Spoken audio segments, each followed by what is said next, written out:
Hey there, everybody. I'm Randy Ray. This is the Literate Texan. I'm at Driftwood Ranch tonight, and I have a book haul video for you today. Yesterday was my 55th birthday, so I got a bunch of books. My friends who celebrated my birthday with me, hey, there's my puppy back there. But my friends who celebrated my birthday with me got me books, plenty of them too. And I'm going to show them with y'all. This might be the greatest book haul video I've ever made because they're really great books. The first few books I'm going to show you are books that I got using an Amazon gift card that a friend of mine sent me yesterday. And I wanted to stretch those dollars as far as I could. So I bought a bunch of Dover thrift editions, among other things. But I'm just going to start showing these off, okay? So this is the Dover thrift edition for The Strange Case of Dr. Jekyll and Mr. Hyde. It's not very long at all. I didn't realize how short this was, actually, but it's really short, 54 pages. And the cover price on this is only $3. You can't beat that. I mean, that's a heck of a price. And, this is one of the greatest horror stories or novellas of all time. It says here, in September of 1884, Robert Louis Stevenson, then in his mid-30s, moved with his family to Bournemouth, a resort on the southern coast of England, where in the brief span of 23 months, he revised A Child's Garden of Verses and wrote the novels Kidnapped and The Strange Case of Dr. Jekyll and Mr. Hyde. And I have a copy of Kidnapped over there on that shelf. An intriguing combination of fantasy, thriller, and moral allegory, Dr. Jekyll and Mr. Hyde depicts the gripping struggle of two opposing personalities, one essentially good, the other evil, for the soul of one man. Its tingling suspense, an intelligent and sensitive portrayal of man's dual nature, reveals Stevenson as a writer of great skill and originality whose power to terrify and move on remains, over a century later, undiminished. And I love this because it's the whole alter ego thing. Dr. Jekyll and Mr. Hyde, you can see that throughout the history of literature. It's the Hulk and David Bruce Banner. It's the werewolf and his alter ego. It's Norman Bates and his mother. That transformation. So anyhow, I got that, $3. I think I got it at a discount because I bought it off Amazon.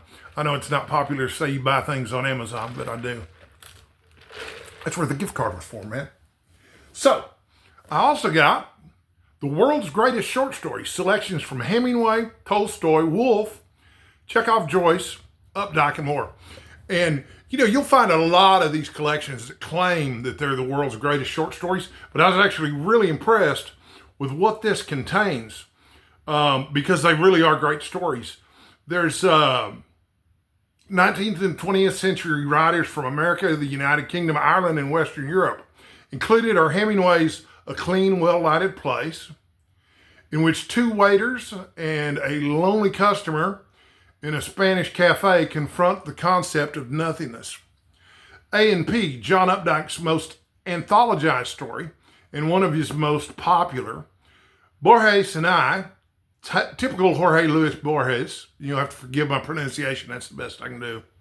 Imaginative, philosophical, and mysterious, as well as short masterpieces by Leo Tolstoy, Anton Chekhov, Herman Melville, Thomas Mann, Guy de Maupassant, Charlotte Perkins Gilman, D.H. Lawrence, and 10 other great writers. Prime examples of the classic short story, these enduring literary treasures will be invaluable to students and teachers, as well as to anyone who appreciates the finely turned tale. And the cover price on this one is $8. Let's look at the titles of some of these stories that are in here too. So this is just tremendous right here. So it starts with Bartleby the Scrivener by Herman Melville, which is terrific.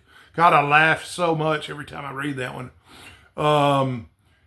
De Maupassant, The Necklace, Leo Tolstoy, The Death of Ivan Ilyich, Rudyard Kipling, The Man Who Would Be King, Charlotte Perkins Gilman, The Yellow Wallpaper, Anton Chekhov, The Lady with the Toy Dog, Thomas Mann, The Path to the Cemetery, D.H. Lawrence, The Prussian Officer, James Joyce, Araby.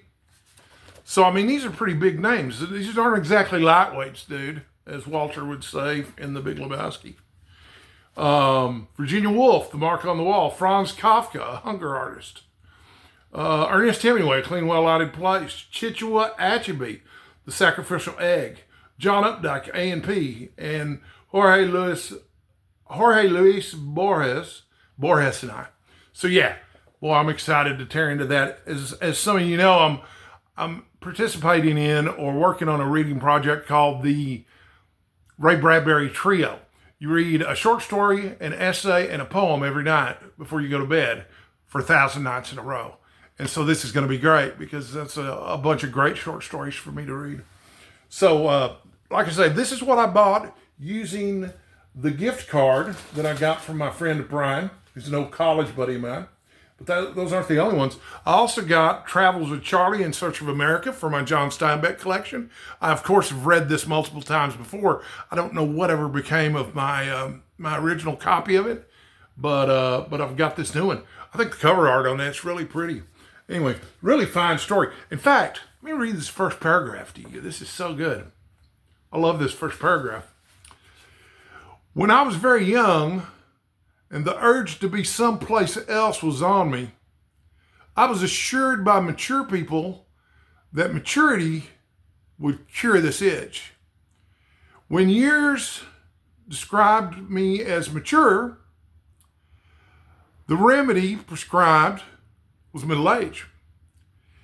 In middle age, I was assured that greater age would calm my fever. And now that I am 58, perhaps senility will do the job. Nothing has worked. Four horse blasts of a ship's whistle still raise the hair on my neck and set my feet to tapping.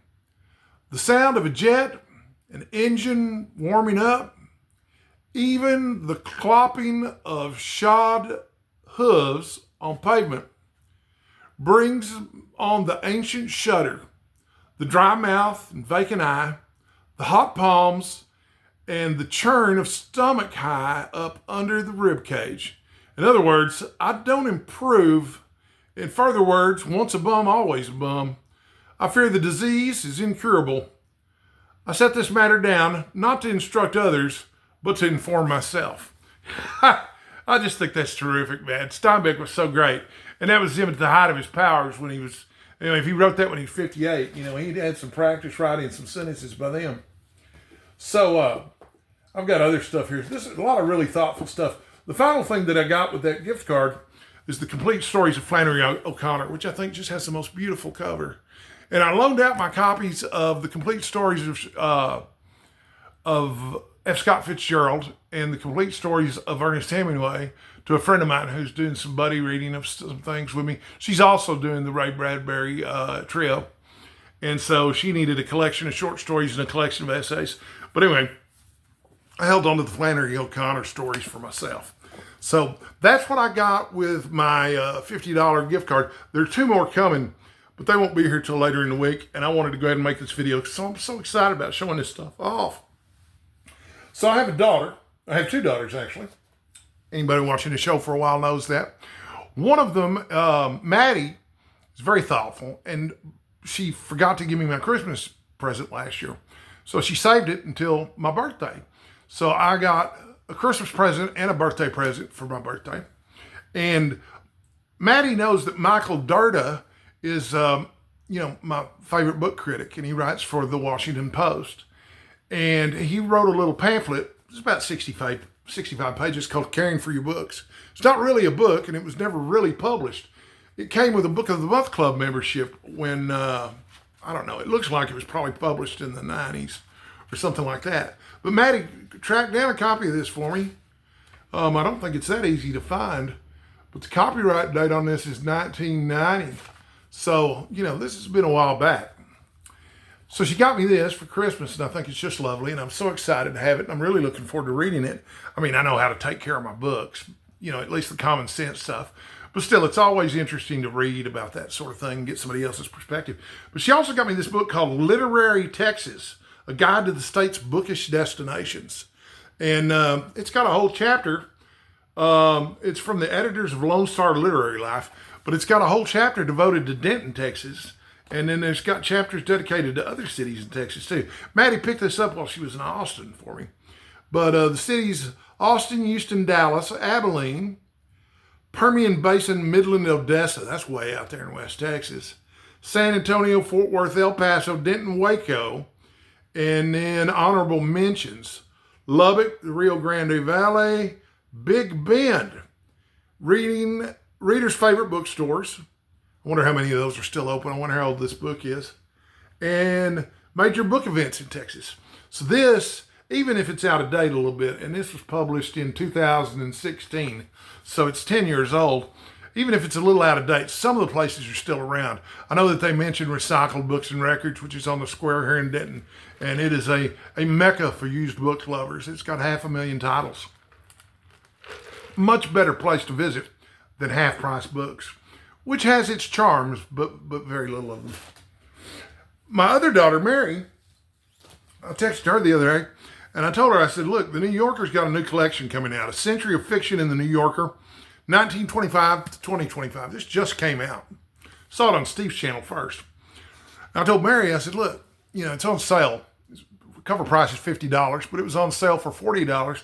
I said, look, honey, if you go halvesies with your sister Maddie on this, y'all can get me a birthday present I'm going to love for just $20 a piece. Mary said, Maddie's already got you a present. I'm just going to buy that for you myself. So Mary spent $40 on my birthday present. Who are you and what have you done with my penny pinching daughter, Mary? That's what I want to know. But listen to the names of some of these people. E.B. White, J.D. Salinger, Vladimir Nabokov, Shirley Jackson, John Cheever. I mean, these are pretty big names. John Updike, Philip Roth, Eudora Welty.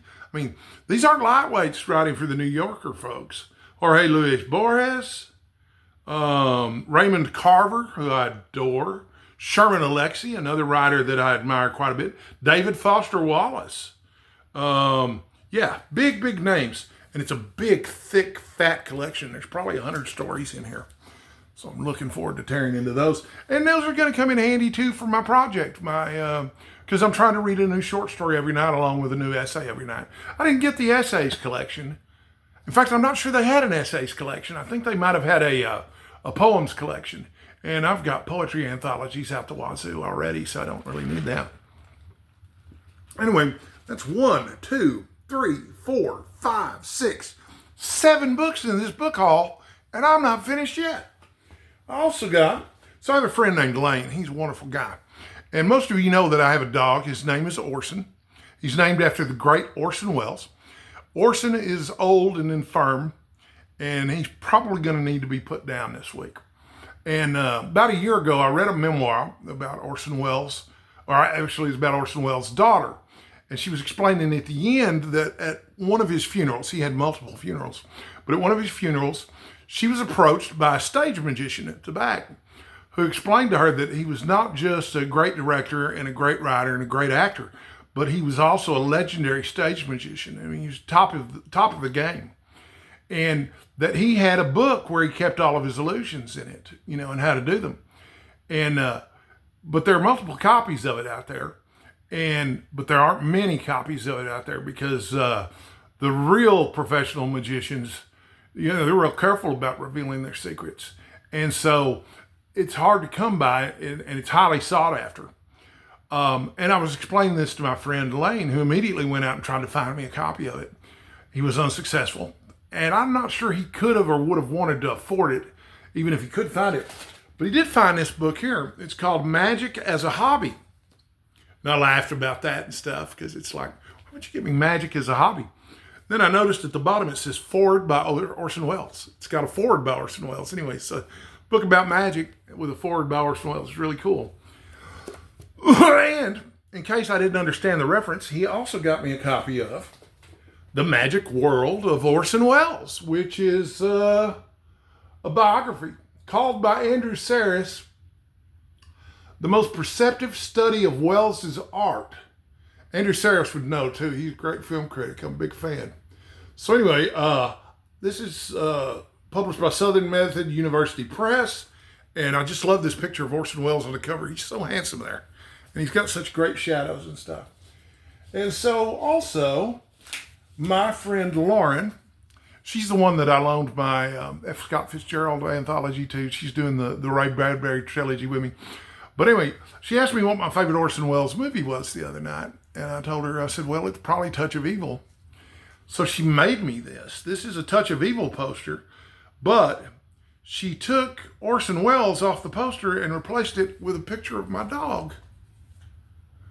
So that is going to be a keepsake and a remembrance of this time in my life when I'm having to let go of poor old Orson. He's 14 years old and he can't even walk anymore. So I got that. And then, oh, before I forget, I also got the Norton Critical edition of Moby Dick. And this is the 3rd edition of Moby Dick. And man, I don't have a lot to say about Moby Dick. I think everybody knows it's a pretty important book. It's pretty canonical. So what have we got here? We've got 1, 2, 3, 4, 5, 6, 7, 8, 9, exactly 10 books in Randy's 10-book birthday haul. Try saying that 7 times really fast. Anyway, that is my book haul video for this wonderful middle of February. I wasn't expecting this at all, but I'm so excited. Oh, I have one more thing to show you. I got this beautiful calendar. It's called Literary Classics, and it's got artwork for a number of literary classics, including Call of Cthulhu, The Count of Monte Cristo, Treasure Island, Hamlet. If you were watching the other day during my question and answer video, Hunter was the off-screen voice that represented the audience. And Hunter's finally getting into reading. I was hoping my enthusiasm would catch on, and it has. And he's been reading Dante's Inferno, but he's going to buddy read The Count of Monte Cristo with me, starting in the middle of March. So hopefully his presence will be felt again in some videos in the future. And I'm sorry that I'm squinting this late at night. My eyes start to bother me.